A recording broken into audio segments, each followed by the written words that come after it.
तकदीर में वो खाली नहीं जाएगी। सुई का कांटा हो सकता है, सुई का कांटा हो सकता है, परंतु कांटा टाला नहीं जा सकता है।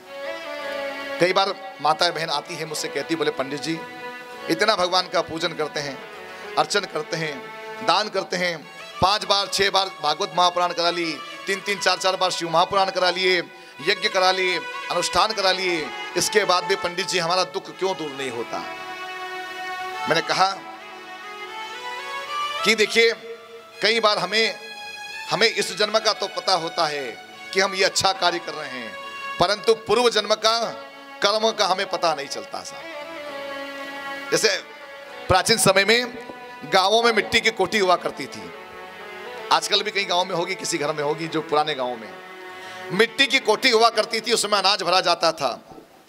तो मक्का भर दी जाती थी और मक्का भरने के बाद भी अगर उसमें जगह बच जाती थी तो उसमें मक्का के बाद में एक कपड़ा लगा दिया जाता था, टाट बिछा दिया जाता था और उस मक्का के ऊपर, उस कपड़े के ऊपर फिर ज्वार भर दी जाती थी। और अगर जगह बच गई तो फिर कपड़ा लगा दिया जाता था, टाट लगा दिया जाता था और उसके ऊपर फिर गेहूं भर दिया जाता था। अब वो पूरी टंकी अन्न से भरा जाती थी।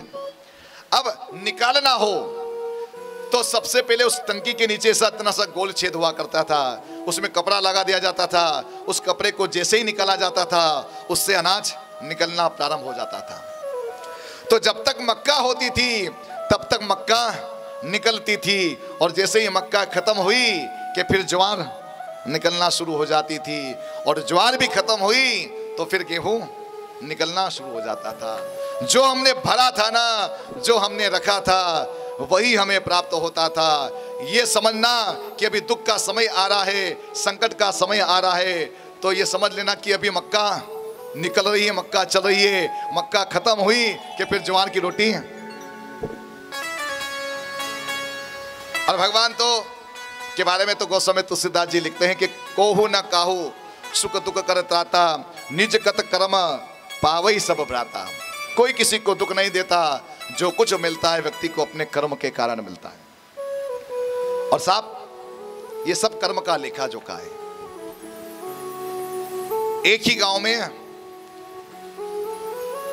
एक ही जमीन में,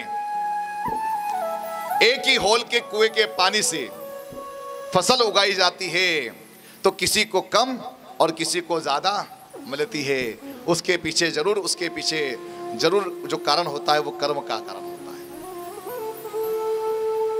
और एक बात और भी है कि कुएं के पानी से आप गेहूं भी पैदा करते हो, कुएं के पानी से आप गाजर भी पैदा करते हो, कुएं के पानी से आप आलू भी पैदा करते हो और कुएं के पानी से आप रतालू भी पैदा करते हो, कुएं के पानी से आप गन्ना भी पैदा करते हो और उसी कुएं के पानी से करेला भी पैदा होता है। तो गाजर मीठी, गन्ना मीठा, ये करेला कड़वा क्यों निकलता है साहब? पानी वही, जमीन वही, बोने वाला भी वही, सिर्फ कारण क्या? बोले कारण है कि जो जैसा बीज होता है उसी का फिर पेड़ बनता है। इसलिए जैसा बोया है वही काटना पड़ेगा साहब। कई बार देखते हैं ना कि इतना खराब आदमी है, इतना दुष्ट है कि कभी भगवान का नाम से 10 रुपए भी नहीं देता है और पैसे देखो तो कोई कमी नहीं, गाड़ी बंगला मोटर सब कुछ, और कभी बीमार भी नहीं पड़े और एक अपन भगवान का भजन कर रहे हैं।